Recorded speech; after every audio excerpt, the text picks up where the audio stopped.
Hello, and thanks for being here today. I'm Dana Larsen, and this is Nicole Seguin. Hello, everyone. How are you? And we're here today to talk about NDP and the NDP and recent events in medical marijuana across British Columbia, and what you can do out there to get involved and make a difference and help to end the war on cannabis. So what's been going on?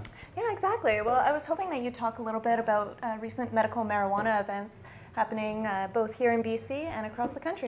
Well, that's a good suggestion because there's been a lot going on, and some of it good, some of it not so good. On the good end of things, a lot of dispensaries have been opening up around British Columbia. We're seeing a real boom in the growth of the ability of people to get medical cannabis, and that's a really positive thing. On the negative side is that some of this has been hit with the blowback from the RCMP. We've had 4 raids on clubs over the past month, and one of those clubs actually was raided twice. So it's been a challenging time, but I think that we can ultimately see a lot of positive things come out of this. And a lot of people don't really understand sort of what the law is around medical marijuana, or they think that all these dispensaries are operating totally legally, and that's not, it's sort of a gray area. You know, we haven't had any legislation or laws that allow dispensaries to exist. Under the current Health Canada legislation, the only way to get medical cannabis, if you qualify, is to buy the government swag, to grow it yourself, or to get someone else to grow it for you. And that person can usually only grow for up to 2 other people at a time maximum. But the courts have repeatedly said that this program is inadequate, it's not enough, it doesn't meet the needs of patients, and when the people who operate dispensaries go to court, typically they are exonerated, they generally get suspended sentences or discharges and no real penalties out of it in the end.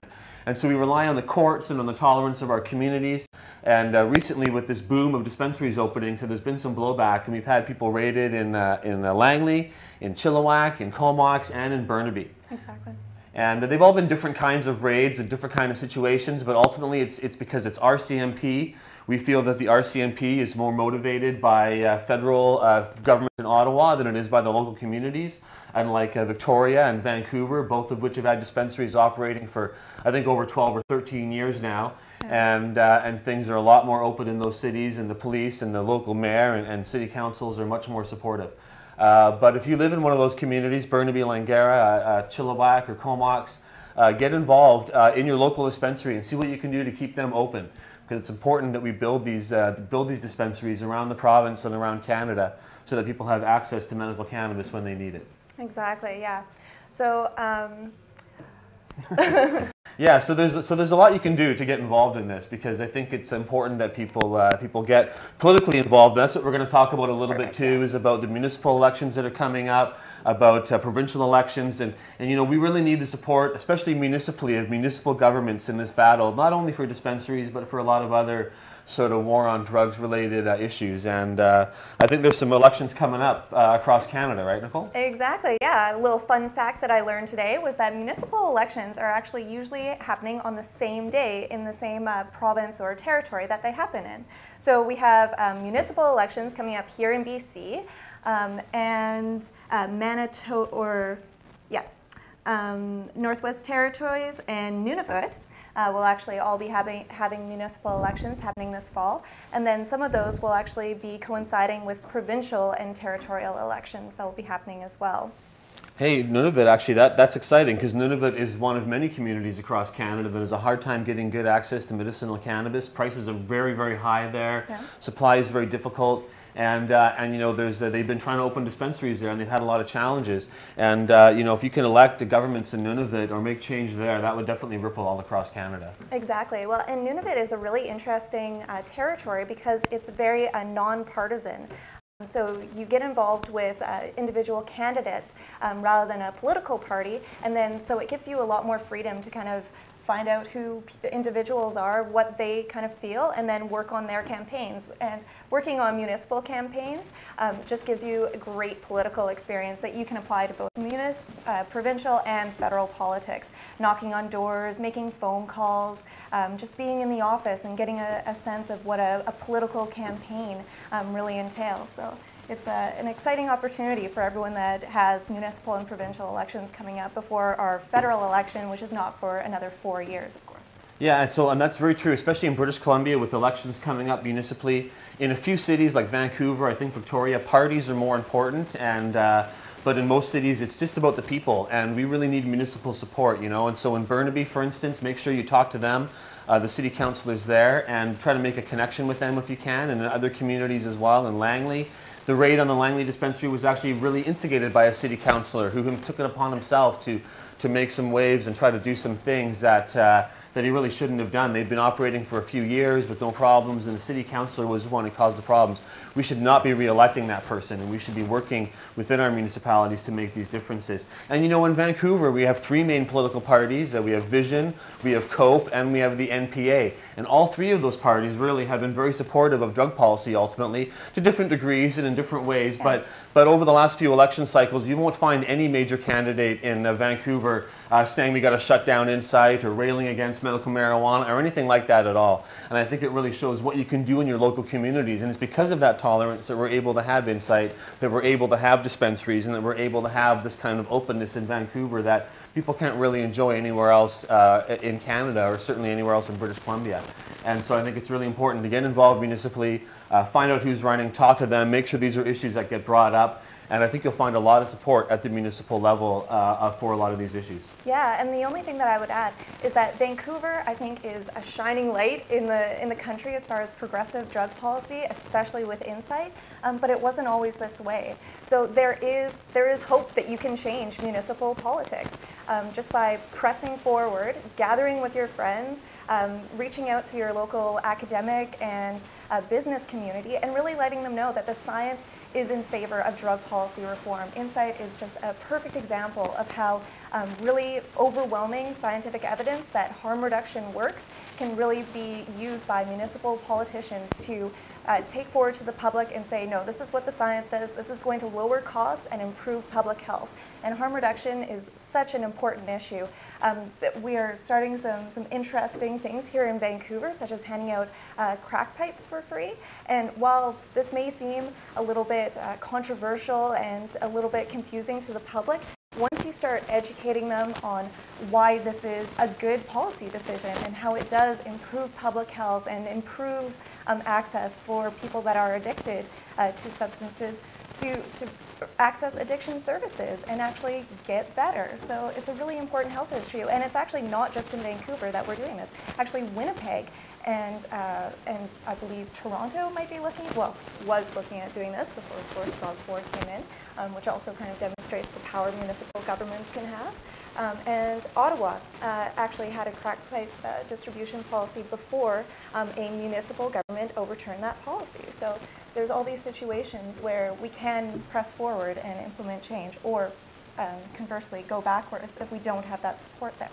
Yeah, making pipes available, it's just the same as making needles available, exactly. Needle exchange sites and those kind of things. It's the same as having a supervised injection site. It helps reduce harm, it helps stop the spread of disease. People are often using handmade things that can cut their mouths or cause problems, and so this is an important part of harm reduction. And absolutely, municipal politics is the place where you can often make the biggest difference as an individual, and where you can feel the most connected. Often federal politics, it feels like you're a small part of a very big thing, but municipally you can really get to know your city councillors and your mayor, especially in smaller towns, and you can really make a difference.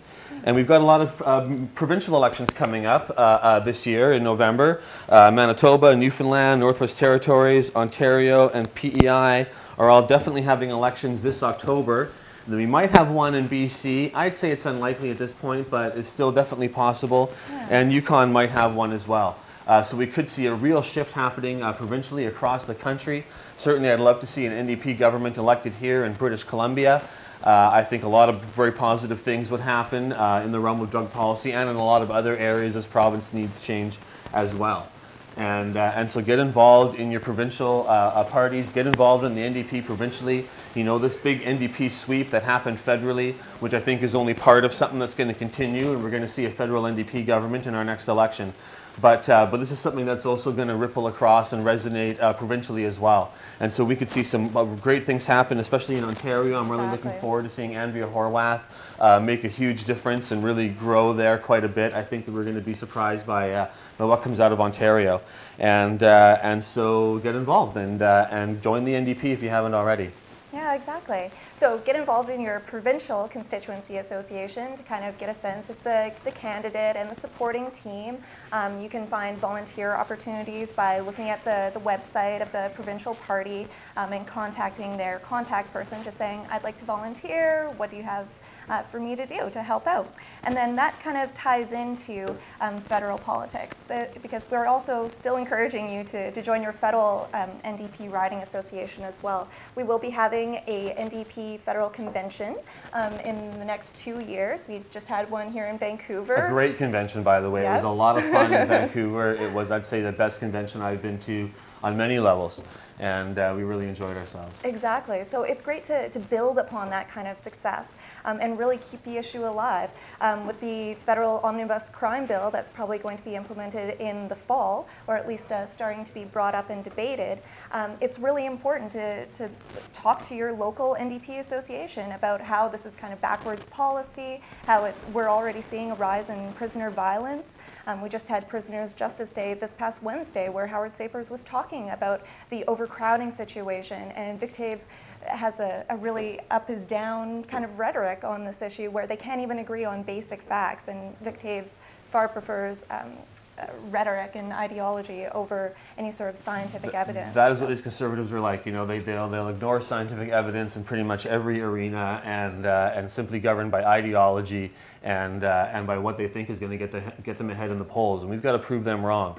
And we've got to show that this tough on crime stuff, the supposed tough on crime stuff, which results in huge increases in our prison population of people who do not deserve to be in prison, who are often going to come out worse than they went in. It's the wrong way to deal with a lot of these issues, especially drug policy. And we got to make sure that the NDP is strong on this, and we got to make sure we shut the Conservatives down on this. And the only hope for a safe and sane Canada federally is for the NDP to win the next federal election. And when you join the NDP provincially and federally, it's all one party, it's all one organism. You can join online at ndp.ca/join. It's not very expensive. They have a lot of discounts in the membership fee if you're young or unemployed or anything like that. They make it easy to get involved in the party and to join up. And when you join the NDP federally, said you're also involved provincially at the same time, you can get involved municipally. At the last, things have been going really well for our group in the NDP. Certainly those who've been following our work over the last several years know there's been some ups and downs within the party. But this year, you know, the convention was fabulous in June. We managed to pass a resolution, and getting resolutions through is not always easy. It was a great resolution on drug policy that reaffirmed that the NDP supports a drug policy that's non-criminal, that's regulatory, and that is focused on health promotion and safety as the main parts of it, and not criminalization of drug users. And getting that through was a beautiful moment. Also, I ran for the leadership of the BC NDP, and that worked really well. We got a lot of good support and people behind the campaign for that, people who liked the approach that I was bringing to the party. So let's ride this momentum, let's get involved, let's elect Jack Layton as our next Prime Minister, and you're in our thoughts, Jack, and we hope you get well soon and come back to lead the NDP to victory. So thanks for watching.